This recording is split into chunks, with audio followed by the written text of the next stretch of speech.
Mesdames et messieurs, bienvenue dans cette revue de presse. Reprenons les journaux parus ce lundi dans la capitale congolaise pour constater d'abord avec les phares que les récents rapports du Centre Carter relancent la controverse autour des résultats électoraux.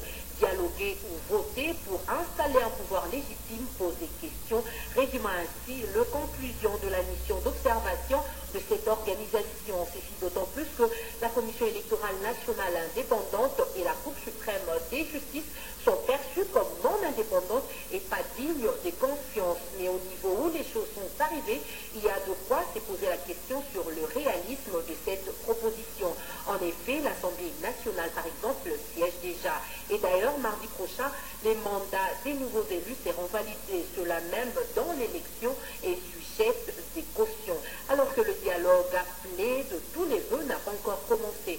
La République annonce que le prochain formateur du gouvernement pourrait être de l'opposition. Les quotidiens citent Léon Kengoa Dondo. Selon ses confrères, les présidents de l'UFC et Vital Kamerhe seraient sur le point d'intégrer les futurs exécutifs. Ce qui fait dire au journal que les deux opposants dribblent Etienne Tshisekedi.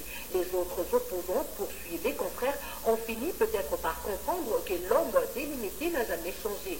Il aurait toujours, martèle-t-il, cette peur bleue d'exercer le pouvoir. En a-t-il l'opportunité? C'est la question que l'on doit se poser avant toute autre considération.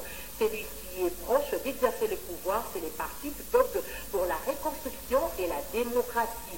En effet, fort de ses 48 députés, selon les comptages de la prospérité, le PPRD peut espérer occuper une place de choix dans les gouvernements à venir. Les élus de ces partis se sont retrouvés autour d'Évariste Bochab du 24 au 25 pour s'imprégner de l'idéologie du politique du parti. Au menu, rapporte le journal, le principal d'articulation du contrat, la vision du chef de l'État, les consignes, les urgences, j'en passe et des meilleurs. La nouvelle équipe gouvernementale héritera de la précédente plusieurs choses. Dans ces héritages, révèle la référence liste, il y a des dossiers de créanciers, de cabinets. Au journal d'expliquer que plusieurs cabinets ministériels ont pris des engagements avec de particuliers qui n'ont jamais honoré. Les principes de la continuité de l'État restent le seul espoir pour régler ces litiges.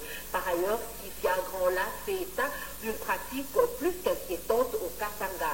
D'après le journal, les diplômés non originaires ont du mal à trouver un emploi. Pour contourner l'obstacle, ils présentent une deuxième et fausse carte d'identité pour se faire passer comme des natifs. Ça s'appelle la discrimination. Au revoir.